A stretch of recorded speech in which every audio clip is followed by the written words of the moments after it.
Welcome back mga katulbox! Narito na naman tayo sa isa pang episode ng Mabilis na sagot para sa mabilis na tanong. Ang Tanong. Pwede bang gamitin ang AC circuit breaker para sa solar setup?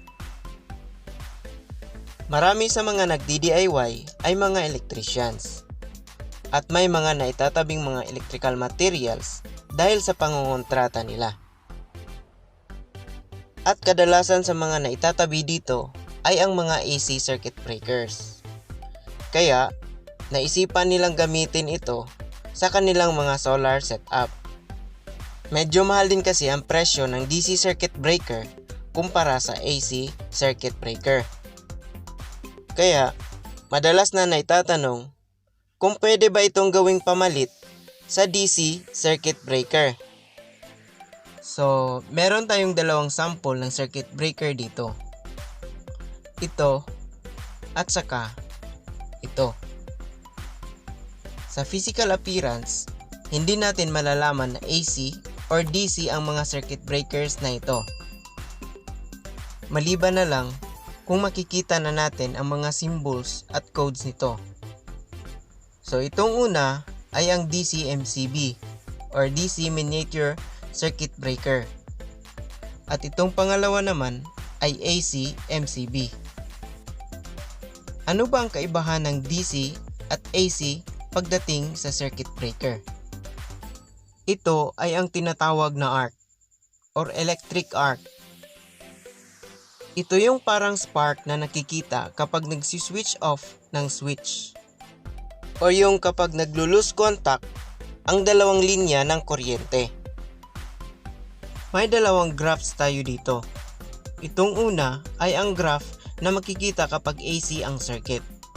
Itong pangalawa naman ay DC circuit. Dito sa unang graph, makikita natin na mula 0, unti-unting umaakyat ang value sa peak na positive 220 volt. Tapos, unti-unting bumababa naman sa 0. Tapos, unti-unting bumababa na naman sa negative 220 volt at unti-unting umaakyat na naman sa 0.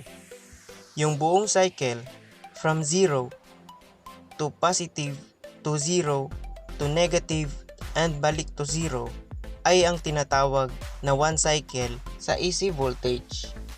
Ngayon, dito naman sa DC, mapapansin natin na hindi ito tumataas o bumababa sa 0.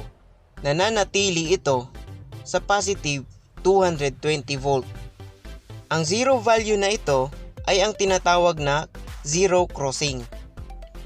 Ito ang time na 0 ang voltage at 0 ang current kahit may supply pa ang circuit. Sa AC circuit, nangyayari ang zero crossing sa around 60 times per second. Base sa graph, ang DC ay walang zero crossing, hindi gaya ng AC. Bagkus, palaging buhay ang linya hanggat may supply pa ang circuit. Kapag biglang putulin ang linya nito, gaya na nangyari kapag nag-trip ang circuit breaker, magki-create ito ng mas intense na arc sa dalawang contact sa ilalim ng circuit breaker. Ang resulta, kapag AC circuit breaker ang ginamit dito, maaaring uminit, masunog o sumabog ang circuit breaker dahil hindi nito kaya ang intensity ng arc. Kaya, mangangailangan ito ng mas espesyal na mechanism para ma-extinguish ang nasabing mas intense na arc. At sa ganitong klase ng arc, i-design ang arc extinguishing mechanism ng mga DC circuit breaker. Ginawa ko ito dati sa experimental setup ko. 5 amperes ang rating ng AC circuit breaker ko. Pero, lumagpas na sa 5 amps ang current, hindi pa siya nag-trip. Uminit na ang case ng circuit breaker at nagva-vibrate. Nag-trip lang siya nung umabot na sa 7.5 amperes ang current. Kaya, ang sagot sa tanong ay hindi talaga pwedeng gamitin ang AC circuit breaker sa DC circuit na gaya ng solar setup. So yan po ang kabuuan ng ating episode ngayon. Kung nagustuhan mo ang video na ito, pakipindot ang like button sa baba. At kung bago ka pa lang sa channel na ito, subscribe ka na at pindutin mo na rin ang bell button para updated ka lagi sa mga uploads natin. Salamat mga ka-toolbox!